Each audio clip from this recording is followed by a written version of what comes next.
Chronicle might be the most accurate superhero movie ever made. Like, forget Marvel, forget DC. This is how teenagers would act with powers. Ain't no saving the world, buddy. It's straight chaos. So the film starts off with my boy Andrew. Andrew just got a new camera, and from now on, he's recording his life. He wakes up, and immediately his drunk dad starts banging on the door. Bro didn't even say good morning. He just started talking about some, I'm finna beat your ass. and his mom is bedridden, coughing up blood every 2 minutes. Andrew's home life is just one giant L. Then we go on to meet his cousin Matt. Matt is basically Andrew's only friend, and my boy barely even likes this nigga. But he's overall a cool dude. And when Andrew gets to school, he immediately starts getting bullied. They literally knock his camera down like he's some side character. What would you do if someone at school walked around with the camera recording everything all day? I mean, really, that's a normal thing nowadays. We got kids over here making straight brain rot content mid-class. But nah, they really be doing my boy Andrew dirty, bro. He was just chilling vlogging his life, and this fake ass Tiana Trump come up talking about some, why are you recording us? Fast forward through the day, and Matt tries to drag Andrew to a party. Classic you gotta socialize cousin move, right? Talking about some don't bring the camera to the party. As Andrew comes in to think about it, his garbage truck of a dad comes in and slams Andrew to the ground for literally no reason, bro. Like, what's his problem? But we finally get to the party, and I guess Andrew should listen to Matt, because the party goes horribly. Andrew's awkward, tries to film people, and gets clowned for it. But this is the part where we meet Katie. This man Matt is hella thirsty and comes in talking about some, you know, this party is pretty lame. Parties are for people who seek validation. Lame, bro, if you don't get your ass on somewhere. But after Andrew gets bullied, he goes outside and starts crying. Then the GOAT, Michael Steve Jordan, pulls up and is like, yo, there's a hole in the ground, bring your camera. And Andrew kind of just goes for it. Now, mind you, this man Steve is pretty much the most popular kid in school. So Andrew already knew who he was. Imagine being so popular, you can convince some random kid to crawl into a random cave at 2 a.m. That's riz beyond comprehension. When they go down there, they find this big glowing crystal underground. Everyone's nose starts bleeding and the camera cuts out.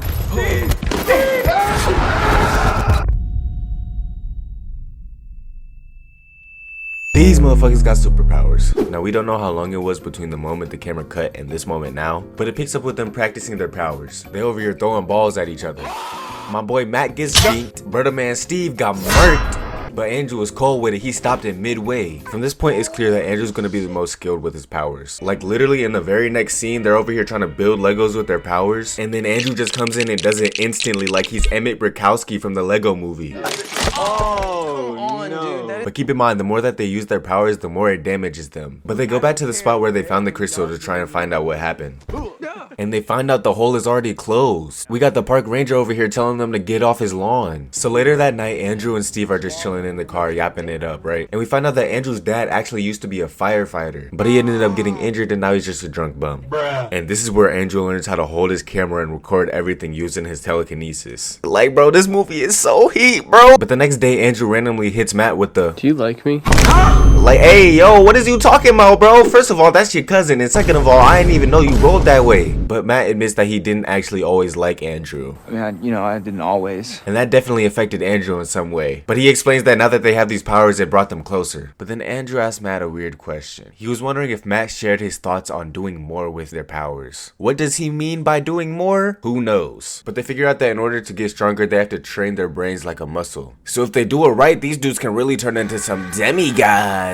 The way these dudes use their powers at first is so realistic because it's exactly what teens would do in real life. They're not trying to train to go to war or nothing, they just pulling pranks. They're just messing around with people in the grocery stores. Like, bro, this man Steve is literally moving a whole car around right now, like what? But it really ties into the story because it's not just some dumb fun. There's a build up to it because the more they use their powers like this, the more stronger they're gonna get. So it literally goes from them making a teddy bear float to this dude Andrew pushing a dude off the road. After that, they go in and save the dude that they pushed off. And then it's at this point that Matt makes rules for their powers. He says that they can't use their powers on any living things and that they can't use it when they're angry. So he basically put that boy Andrew in timeout. But after this, Andrew calls Steve and Matt to meet up somewhere. They go there and they find this dude Steve mid-air, bro. So they finally learn how to fly. It's GG's. But the way Chronicle does these flying scenes is one of the best I've seen in any movie. This is just 3 dudes all fitted up in winter jackets playing football above the clouds. And this man Andrew is still filming mid-flight. But while they playing, this man Steve almost gets clipped by a whole airplane, bro. He got knocked out and Andrew caught him and literally saved his life. The This scene is genuinely so ironic for what's to come. But for now, things are looking up for my boys. Andrew and Steve have a little chit chat, and apparently there's a school talent show coming up. So my boy Steve tells Andrew like, yo, you literally have superpowers, bro. I'm hosting the event, I can get you in. So we hit the talent show and Green Goblin goes crazy on the stage. He doing all types of tricks, getting all the hugs wet, you know what I'm saying? Next thing you know, we over here at the after party and everybody getting lit. We see my boy Andrew macking it up, okay. My boy Andrew about to go get some pull, but then all of a sudden...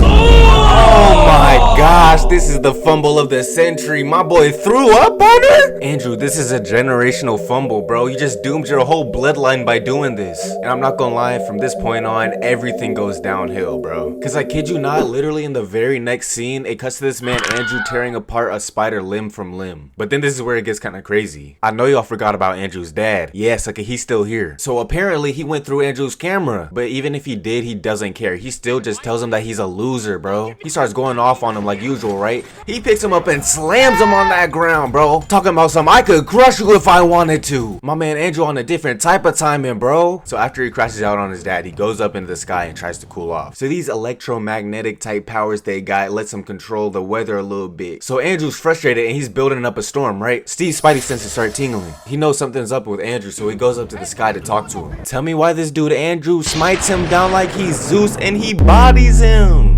Bro, I was like, ain't no way. So at the funeral, this dude Andrew's feeling guilty as freak, bro. But Matt's not having it. He knows Andrew killed him. So he tries to get some sense into him, reminding him about the rules, right? But Andrew said, fuck all that hero shit, nigga, I'm him. Next thing you know, this man has a god complex, bro. This is where the infamous scene of him being the apex predator comes in. Masterful. And then Andrew really starts going off. He pulls up to those bullies from the beginning, and he straight up rips their teeth out like he the tooth fairy, bro. And then he starts talking about the techniques he used to pull them with his mind. I'm like, yeah, bro, you're too far gone at this point. But I'm gonna need y'all to remember that Andrew's mom is also dying. And the fam a little tight on cash right now. So Andrew takes his dad's old firefighter suit, puts it on like it's his supervillain costume, and goes out to rob a bunch of people. This man is literally dragging around their bodies like they're ants, bro. But those level 1 crooks weren't enough for him. So he pulls up to the gas station to get some more bread, right? But the cashier ain't having it. He pulls out the blinky and then...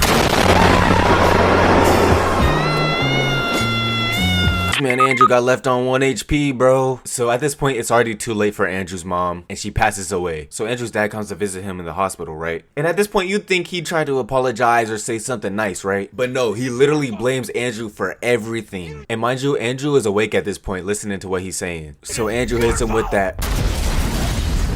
But while this was all going on, Matt's spidey senses were tingling the same way Steve's were. So he pulls up to try to stop Andrew. It's literally two dudes over here flying around the city fighting each other, bro. They're over here flipping cop cars and stopping bullets midway. This is too fire. But Andrew was already nerfed from the explosion before, but he shows no signs of giving up. So Matt's only option is to hit it from the back. So why don't people talk about this movie? It's simple. This jank dropped the same year as the Avengers. Like, bro, imagine dropping your mixtape and Kendrick drops Good Kid Mad City the same day. Nobody's checking for you, buddy. Plus the director Josh Trank got cursed, bro. Chronicle was his breakout hit, and then he gave us Fant Four Stick. Bruh. So yeah, Chronicle is still to this day one of the coolest, most slept on superhero movies ever made. It's raw, funny, and actually makes you think about what you would do if you had powers. Anyways, if you haven't seen Chronicle, watch it. If you have seen Chronicle, rewatch it, because I promise you forgot how fire it was. But let me know in the comments what y'all would do with telekinesis. And be honest, I know most of y'all wouldn't be no superheroes. But I'll see y'all in the next one, man. Peace.